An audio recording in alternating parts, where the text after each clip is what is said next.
Jerry Harrison introduces this week's wheels from Santa Pod.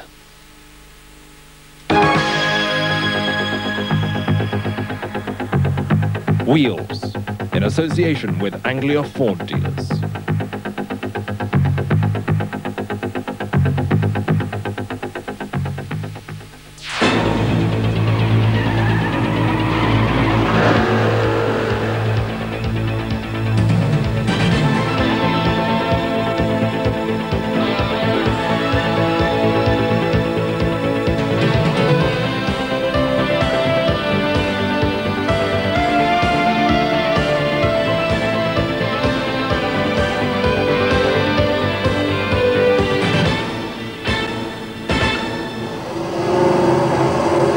Stand by, here we go. Len, it's all yours. Camera's up and running. Let's get on with it. It's going to be a good one, this, but watch out. They're quick. They're very quick. Chris, we're heading for you at about 200 miles an hour, so watch yourself. I know it's a long day. There's a cup of tea in the middle of it if you're lucky. But this, remember, is the sport we get our biggest reaction from. Open the gates. Let them loose.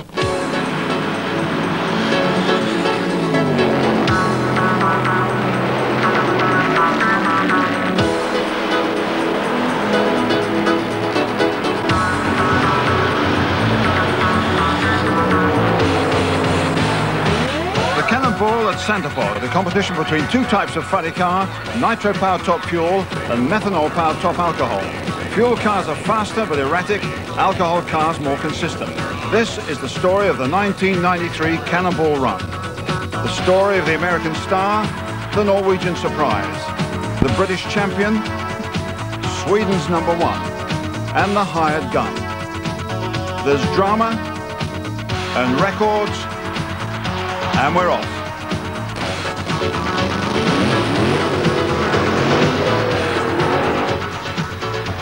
The Cannonball gives each driver 3 runs. They're not racing against each other, but against the clock.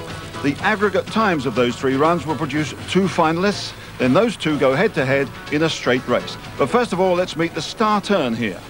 We've had our best year going on the season in the States this year. We're currently number 5 in the NHRA top 10, which is pretty good over there. Our best speed so far were 3 weeks ago in New York. We're on a 5.17, 289.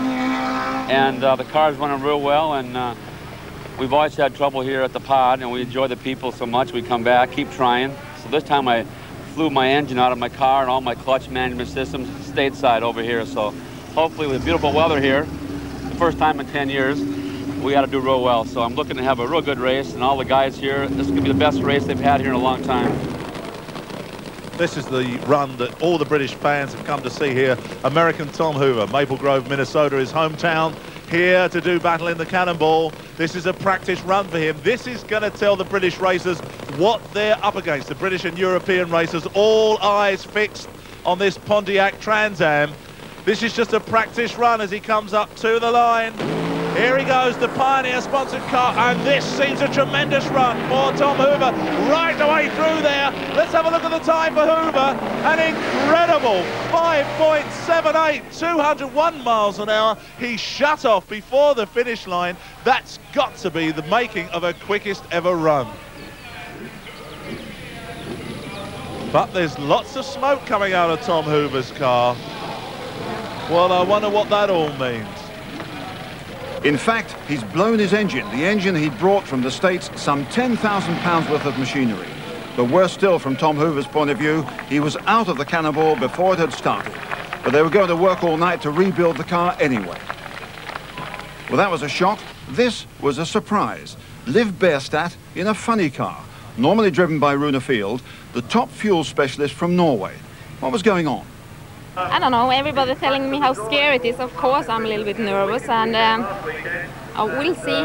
I only make half pass, so testing it. But you won't be competing in the funny car championship. If you're very good, would they throw you in and say, go on, have a go? We'll see after 12 o'clock.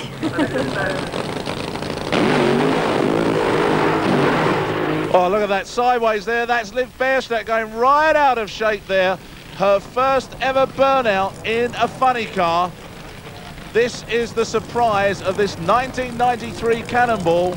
The lady we normally see in a top fuel dragster changes seats and gets in a funny car. So let's have a look from behind Liv Bierstadt's car. You can actually see those tyre marks vanishing off to the right-hand side of the track, going towards the centre line. Her first time ever doing a burnout in one of these monstrous funny cars.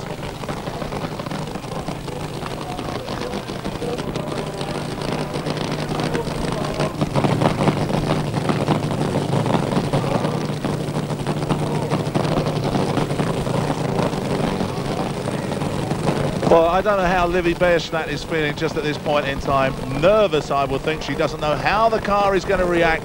Bring it up to the line. This is the first run she's ever made in one of these cars. Let's just wait and see how she gets on as she approaches the start line. The start line in Santa Pod she knows so well, but in a different car. There's the green, she's on, and it looks good. She's running straight right the way through. Livy has it under her control. And let's have a look at the time. 6.92 for Liv Bierstadt, her first time ever in the funny car. But will she now race in the Cannonball? Well, you surprised us. Did you surprise yourself? I think so. No, I don't know. It was fun. You liked it? Yeah, very much. Tell me what the experience was like. It moves faster, you know. It's not that slow in the movement as the dragster is. But I don't know. It is much the same. It's more noisy. That's maybe the big difference, more noisy. But you got the power in front of you. Is that not an awful feeling? No, you can hear it much more. But it was not an awful thing. Oh. So it was a good time, it was a good experience. What are you going to do? You're going to race? I think so. You are? Yeah. So into round one proper of the Cannonball, a wide selection of cars and contestants from Europe and America.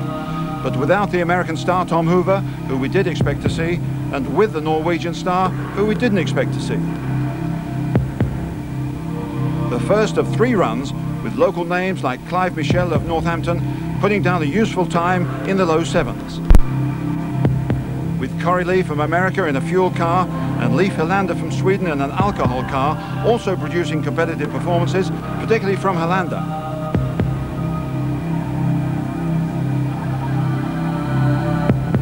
With one of the favourites here, Mickey Kakarat, another Swede, having a brilliant run in Europe in the green Quaker State car, beat Alan Bates fairly comfortably, but wasn't too happy with his time in the 6.7s. The pace was hotting up.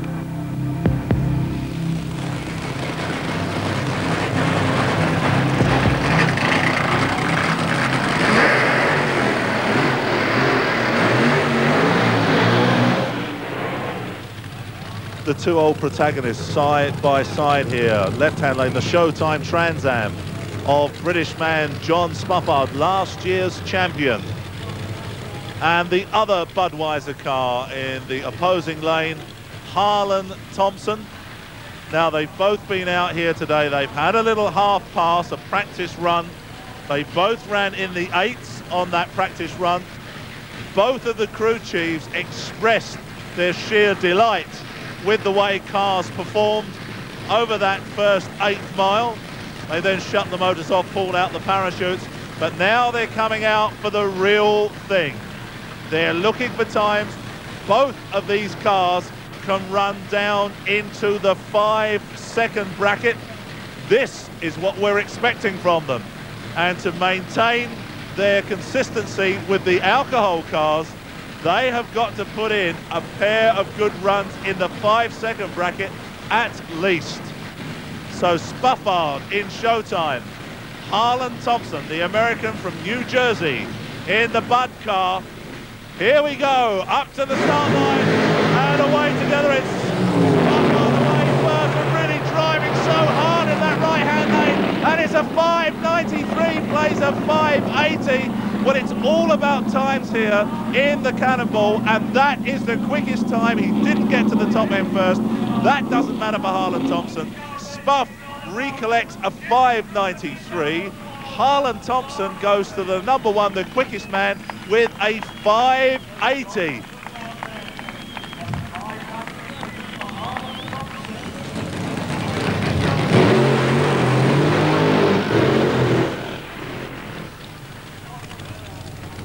This is the wild card. This is a sight we never ever thought we would see. A lady in the Cannonball.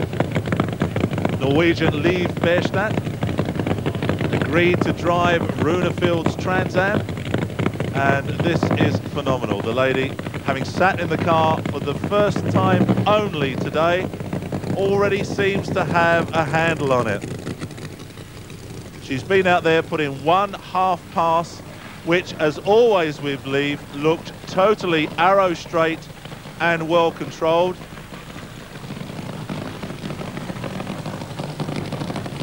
Now she's just put in her second burnout with this car, only her second run, and in the first burnout she veered off to the right towards the Christmas tree. She's just repeated that, but it doesn't seem to affect the performance of this car when she gets out there for a run. Now this is going to be her first full run ever in this nitro burning funny car. Now we have seen this car down into the 5.7 bracket in the hands of Harlan Thompson. Now what is going to happen here with this young lady who we're so used to seeing in her Top Fuel dragster? Is she going to be able to sustain a full pass right the way through the quarter? That's all going to be right the way through there. She keeps the barrel right to the end. 6.61, 199 miles an hour. I love her. Well, that was a run which put Liv Berstad into 4th place. The leading pair were Harlan Thompson and John Spaffard. Lee Philander just behind, but Mickey Kagarad is trailing. 2 more runs to come. No problem at all. Both cars are running real easy, and we just want to make sure we stay in the show. You're still in the game? We're still there, yeah, we're still there. We'll be hard to get rid of. Yeah, we can go much quicker, and we did a mistake, and we sort it out now. So things are going to get better? Yeah, and you get more dirt. It wasn't all funny cars, of course. Let's take a quick look at a class leader in the Pro Mods. Alan Packman from Upminster in Essex. He's in the furniture business. He and his brother-in-law run the team. They're 1,000 points ahead of the field, although you can lose that in drag racing very easily. But he's the fastest qualifier. Any problems? I won't say problems, we're playing. We're playing, we're just seeing how the track is and how the car's going up here. And you'll crack it? I'm quietly confident, basically, you know, but I'm not saying I'll win it. I'm just confident we're going to run some numbers.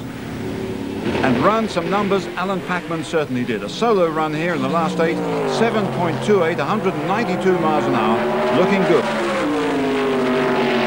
But he wasn't the quickest in the semi-final because Tony Rose on the right here against Dave Mingay was getting his act together. Here they go, Tony Rose fully into stage. That's both sets of amber lights on. Here we go, building up the revs. They're away together. Absolutely identical start line reactions, but it looks like the Cutlass is out.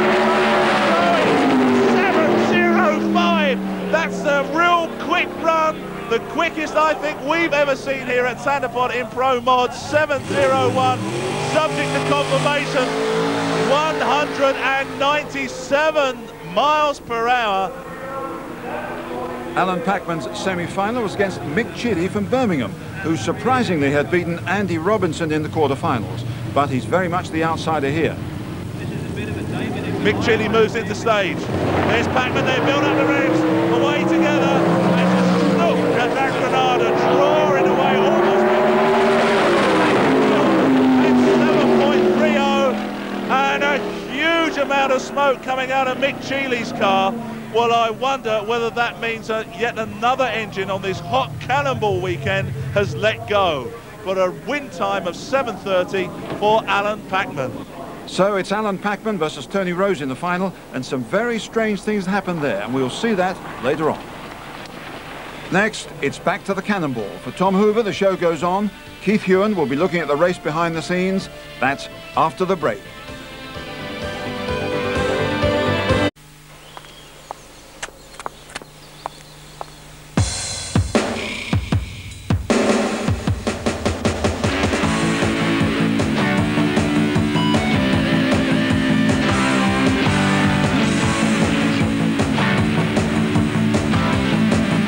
The Escort Sunray, petrol or diesel at just £9,595. Never judge a book by the cover. Anglia Ford dealers for the best deals around. Welcome back to Santa Pod. Straight into round 2 of the Cannonball. 3 runs each for the drivers, then the top 2 in a 1-run final. But first of all, a quick commercial message. And there's a message there from Paul Hughes in the Brian Burrows owned car, the Outrage 2 Beetle funny car.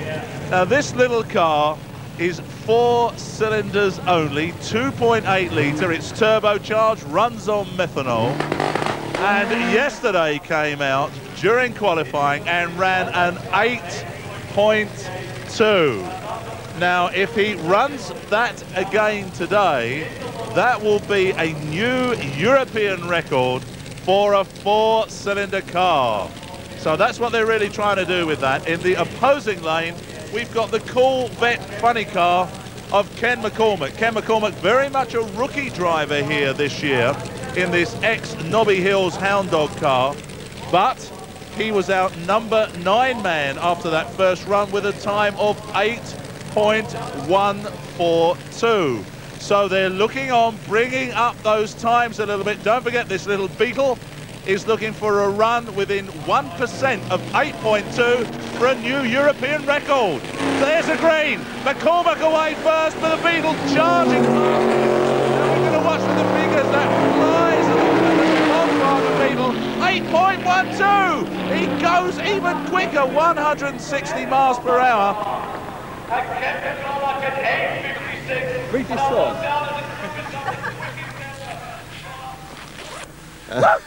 Hope you're not the BBC. I gather you're a happy man. Yeah. Just a bit. That's the European record. That is a new European record. We ran it yesterday and we just backed it up. So we are happy people. And we won the race. Any problems at all as you were going through? Is there more to come? There's always more to come out of this car. We're just gradually working our way around it all the time.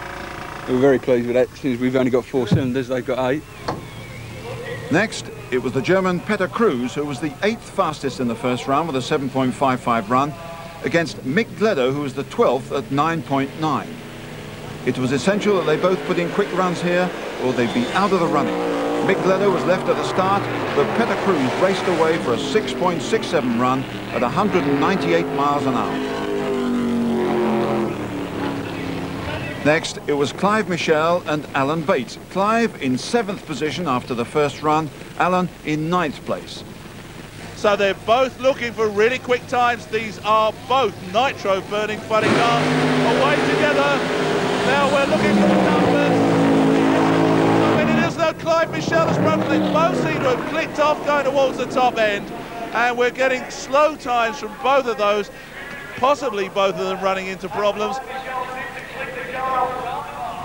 Well, what happened here? I just do not know. Let's see if we can follow this through really carefully. They're away from the start line and they're running side by side. Now just let's watch these two to see what's happened. And from the side we can't pick up much, but look at that big explosion there. In Clive Michel's car, the blower had let go. And I wonder whether Alan Bates saw that happen out the corner of his eye and just clicked off as Clive Michel disappeared behind him. Yeah, I think we had a bit of an engine explosion there. I don't think it's too bad, but we'll have to look when we get back.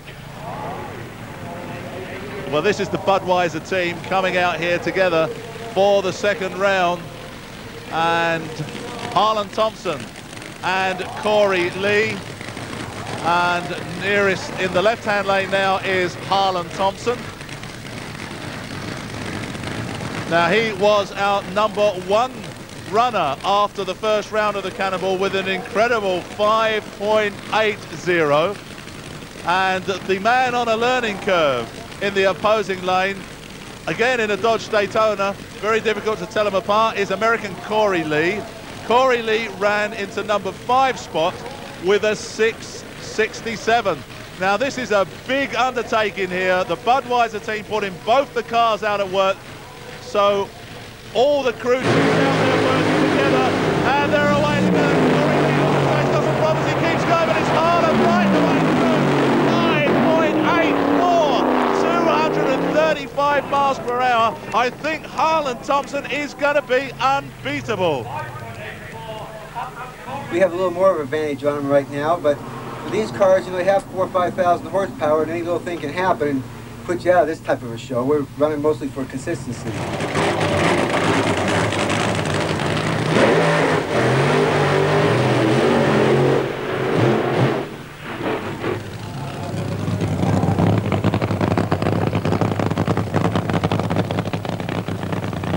So here she is with us again, Liv Bierstadt. She was our number 4 runner after the first round with a 6.61. She's really got everybody in the crowd on her side. First time ever in this car, don't forget, the lady from Norway here to try and throw a spanner in the works amongst all the men. Her opposition on this round is Great Britain's fuel car driver John Spuffard in the Showtime Trans Am. Now John was our number 2 runner after running a 5.937 run. We're looking at the back of Liv's car here, the cameraman just in the way there, but we can see the learner plate on the back of Liv. Well, at least they've got a sense of humour there in the Mobile 1 team, and they're off side by side. She's really going right over that centre line. Spuffard goes right the way through a 5.80 for John Spuffard. Well, that brings him right back into contention. Well, we were laughing at the learner plate, but I wonder just how much that actually meant as we follow Liv away from the start line, and you can see her driving right off, leaving rubber tracks as she goes right off to that right-hand side, pulls it back from the centre line. Did she cross it? I don't know. If she did, then she loses the time from the run. Well, that was a good run. The car was pulling all the way through. We just run our best ever speed. We're back into the mid-8s, which is what we're back for, and we'll just tune it again accordingly. So we're still there, we'll be back again. And finally, in the second round, it was the 2 Swedes, Liv Helander and Miki Kagarad. Helander, after a good first run, was in 3rd place.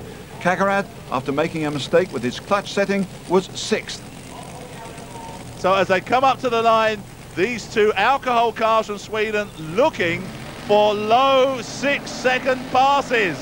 They're building up the rest, both going to stage. There's the green, and both of these on another run. They're running side by side. This is going to be so close, and there they are. 6.15 for Kagarad.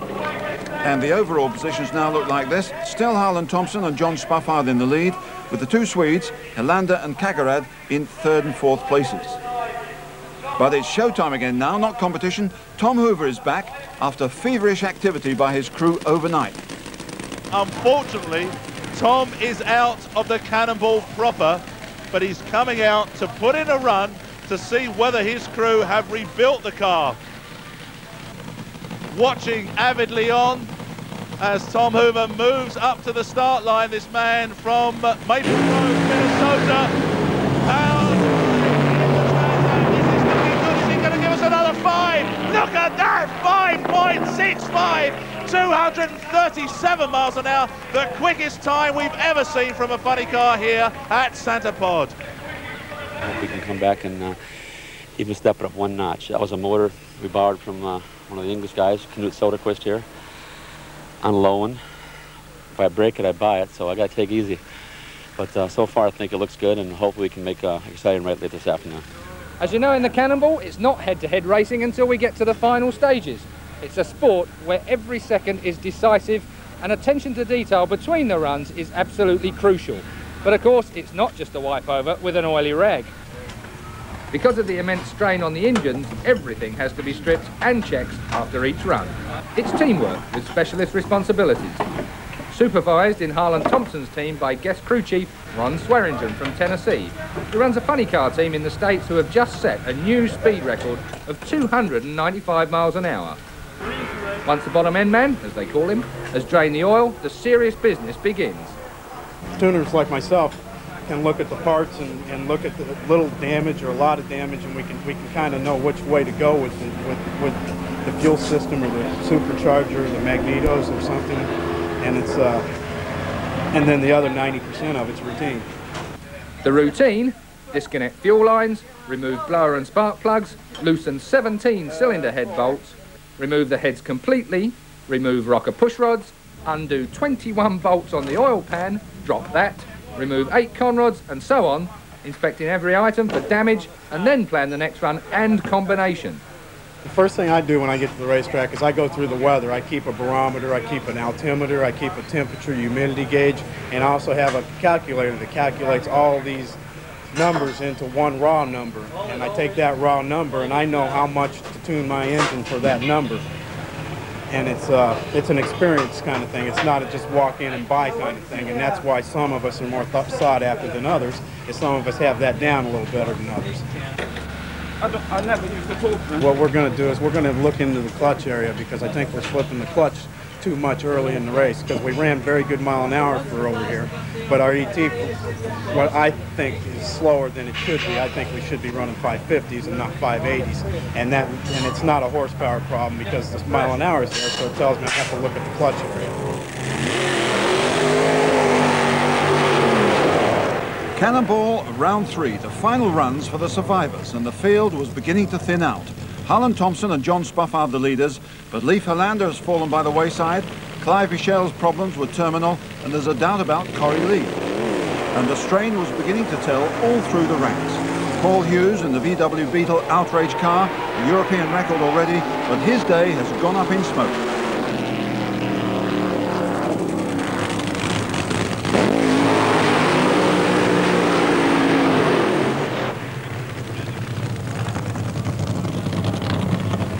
Well, how about that for synchronized burnouts side by side with the number 2 and the number 9 quickest in the Cannonball.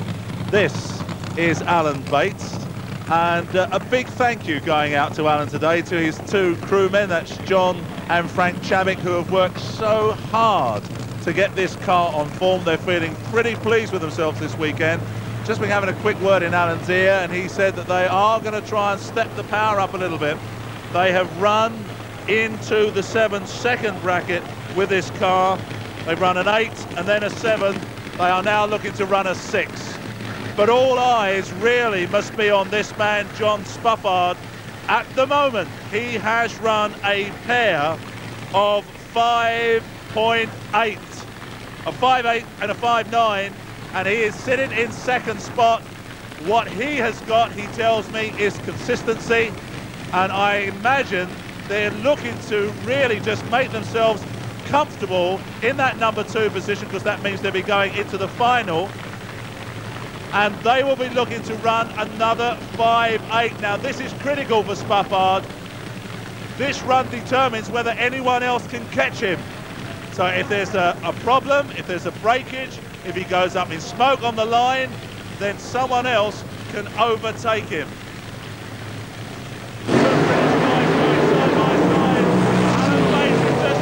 Watch that's brilliant. 5.8, 5.89, 250 miles per hour. And Alan Bates not quite getting the 6 he wanted, 7.43 at 148.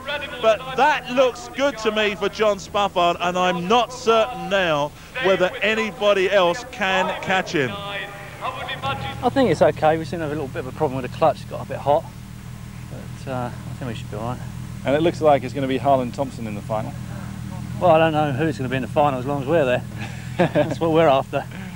So, but we've got to get back and do some work. Then the German Peter Cruz, 7th and 8th in the first 2 rounds, went on a solo run when Mick Fledo failed on the line. But the Cruz missile didn't last long either.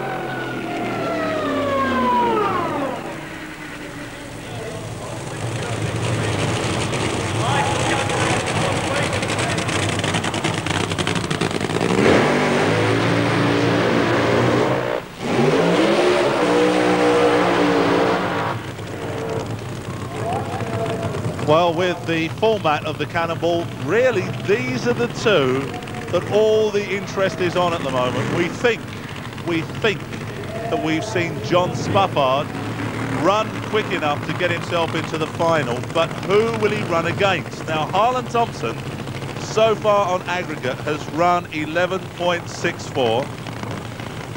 Mickey Kagarad has run a 12.87. So a second, 1.2 seconds between the 2 of them. And I don't know what this is a problem here. The car is being pushed back. Harlan Thompson's car being pushed back now. Whether that's still running, and it means that, yeah, it is still running.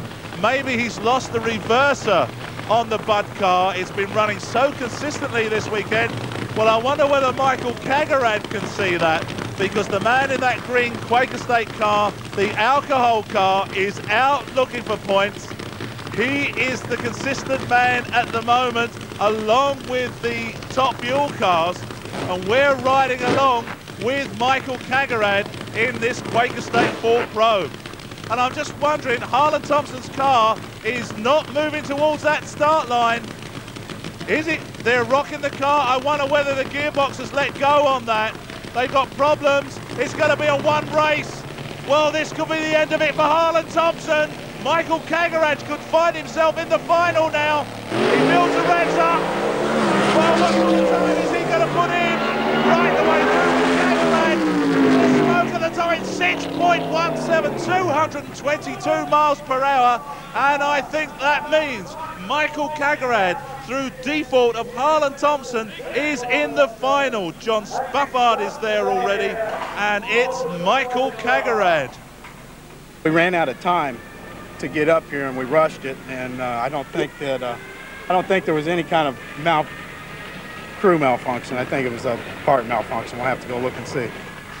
So at one end of the track, Mickey Kagarad celebrates his place in the final, not knowing there were dramatic developments at the other end as Liv Bierstadt prepares for her run.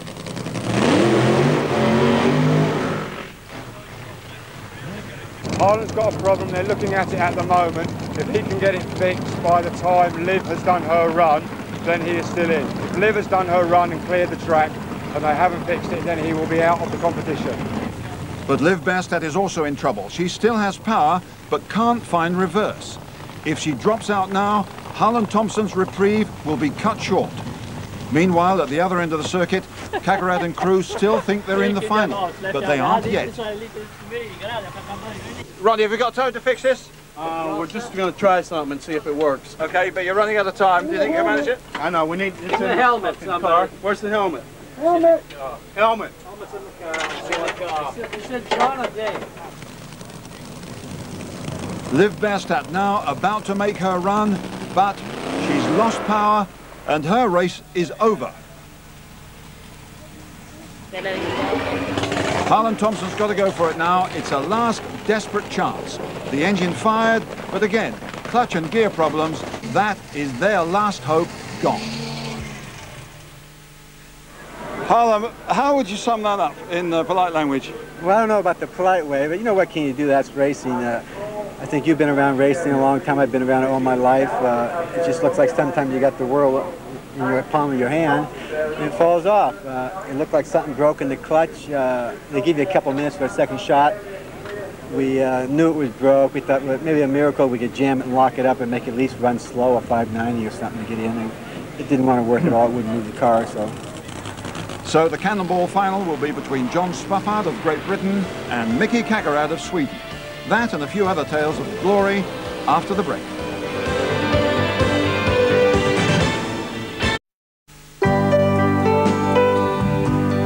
When you buy a new car from a Rover dealer, you'll find we've made a startling commitment.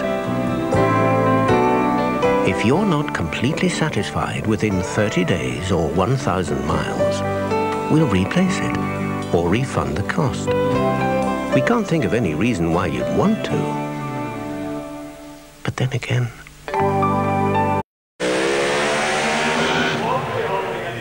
Right, let's take a break from the Cannonball and highlight the weekend of one top alcohol driver, Barry Sheevels from Nottingham.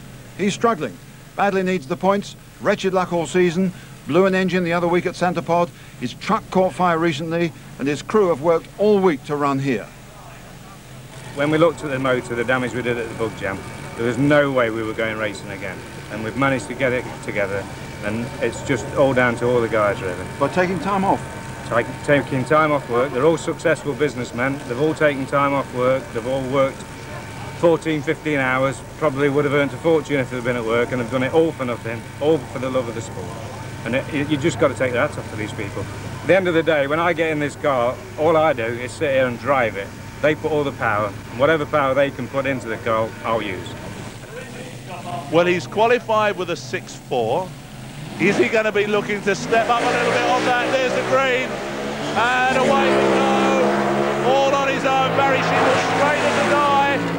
6:36, quickest ever for that car. 6.36, 215 miles per hour.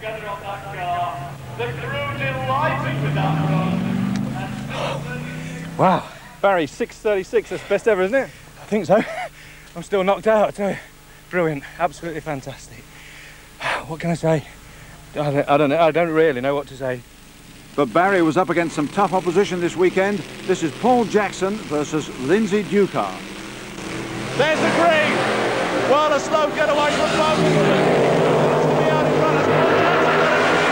Like a train at the top end. But it is Lindsay Ducar who takes the winner. 6.82, 205 miles per hour. Lose out. A good run for Paul Jackson. 6.72, 201. That Lindsay Ducar is a man to watch.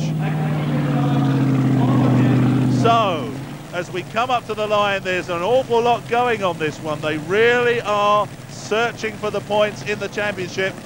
Sheevels and Ducar, and we can watch them line these big cars up. The crewman goes out to the front to give the driver some idea of when those front wheels are going to get there. And you can imagine trying to drive your car at home with a 15-foot bonnet on it. That's what this is like. As they move up into the staging beams, this is going to be close between these two. Sheevels in stage first. Here's the green. And they're away together. But it looks as though the power of that car is not really turning there. And a 6.35 for Barry Sheevels. Up 219 miles per hour at the top end. He shuts down a losing 6.70 at 198. That was close.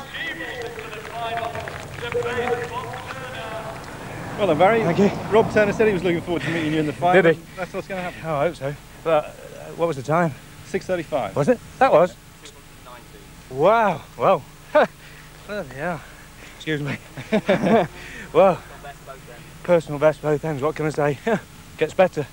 With all the bad luck we've had all season as well. It's just unbelievable. So here we come, the two British drivers. Barry Sheevels looking for points in the championship.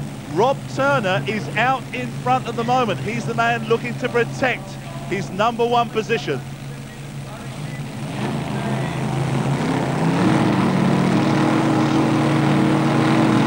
There's Sheevels in stage. Turner eases the car in, there's green, and away together. But Sheevels just driving away from Rob Turner. This looks like a great run. It is 6.39 against 6.58.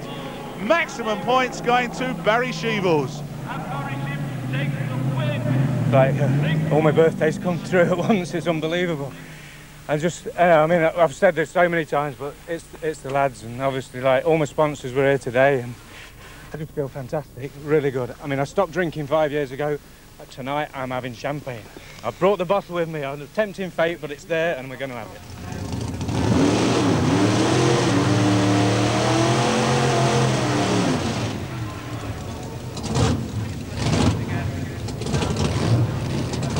The final of the wild ones.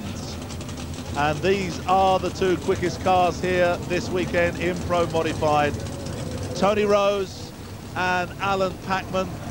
This is Alan, got into this round with a run of 7.30, has been running down into the 7.2s.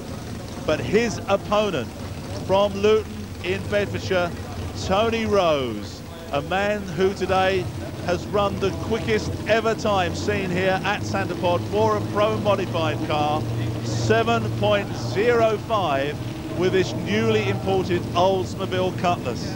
So I think for the first time, Alan Packman is coming into a final knowing there is a pretty fair chance he might not win. So here we go, building the revs up and Packman away first. That's what he needed. A real great hole shot from the ball man. Tony Rose coming back at the top end, but it is in that left-hand lane. A 7.41 takes the win, and that was won on the start line. But the drama isn't finished yet. Alan Packman can't stop, and he's heading straight for the position of our cameraman, Chris Ducker. Our man sticks to his job as Alan Packman takes evasive action. Well, this was really drag racing at its best because it was won on the start line. Now, if we watch these two, the green goes, and look at that hole shot there by Alan Packman. By the time they got to the 8th mile marker, Packman had a car's length on Tony Rose, but now Rose comes back as they head towards the finish line. This was so close. Watch this very carefully. Rose is coming back like a steam train, and as we get to the finish line, it's just Packman. Look at that, and those in front. But what about that finale? An inch decided the race, an inch or two decided this one, as Alan Packman ends up in the field.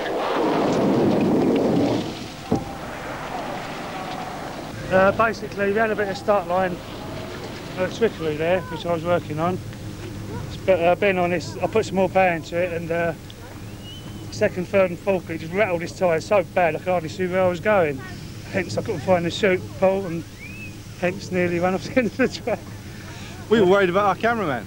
It was close, actually. I had to hit the brakes twice. Yeah, it was pretty close, that one.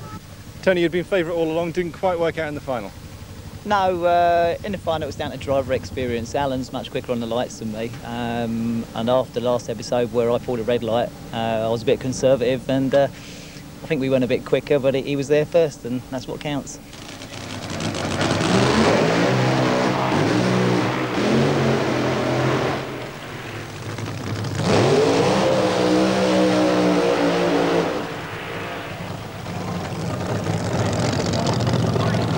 Well, I often wonder how the second man to do a burnout finds his way through all of that smoke, but he does. This is Michael Kagarad with the Quaker State alcohol car, the man who, against all the odds, won the Cannonball Run in 1990.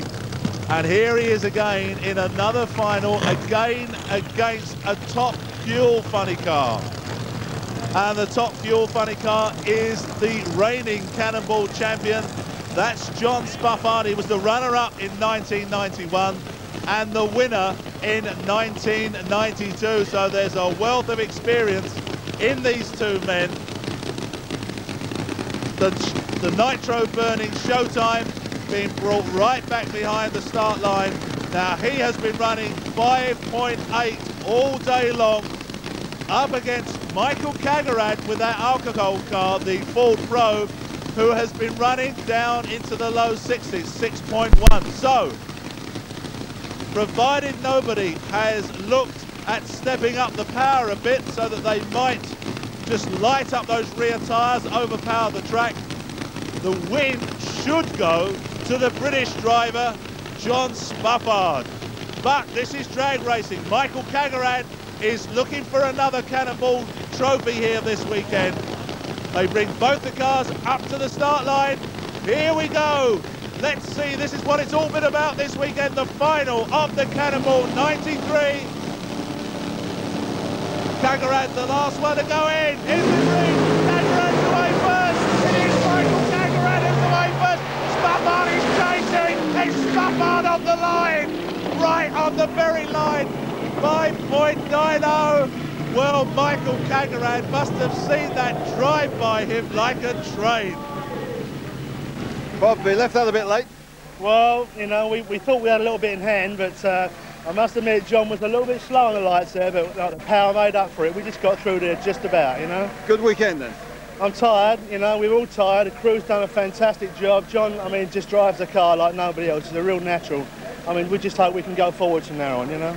That's good. It's good. You must have thought, I mean, you were training them at the start. Our whole car always pull away from one of these. They've got a much lower gear, they've got 3 gears rather than 1, direct drive. Mickey, just for a while there, we thought you might have taken him. I thought that too, but it took me out almost the last meters, I think. It was a little late in the start, I think. But you've had a great weekend. Yeah, we had a great weekend, and all the season has been very good for us. Everyone's happy. You got to think about the Cannonball. Well, it's the one to have, isn't it? It's the second one now, you know, 2 in a row. Let's see if we can do 3 next year. But the last word went to Tom Hoover, who'd been watching the Cannonball activity from the sidelines. Well, this is the man a lot of British fans came here to see, Tom Hoover, and he has already showed us what a top man in NHRA racing can do here at Santa Pod this weekend. There's the green for the Showtime Trans Am. Look at those flames out of the headers, really powering all the way through 5.60, 258 miles per hour. Wow, that car would have won the Cannonball if they hadn't destroyed the engine on the first day. And that was the story of the 1993 Cannonball weekend at Santa Pod, or part of the story.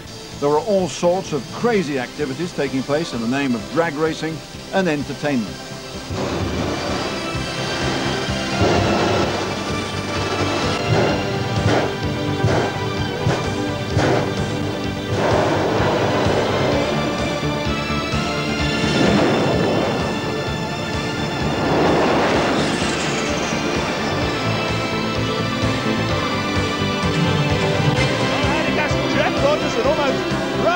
Off the back of that bike, and Kevin Fox looks out to the side to see where he is.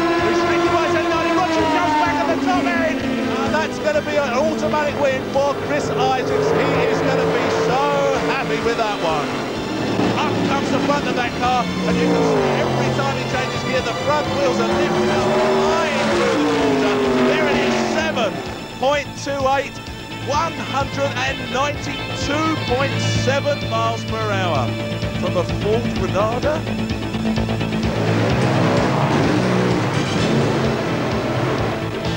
But in the end, the clash between Europe and America produced a winner from just around the corner, John Spuffer.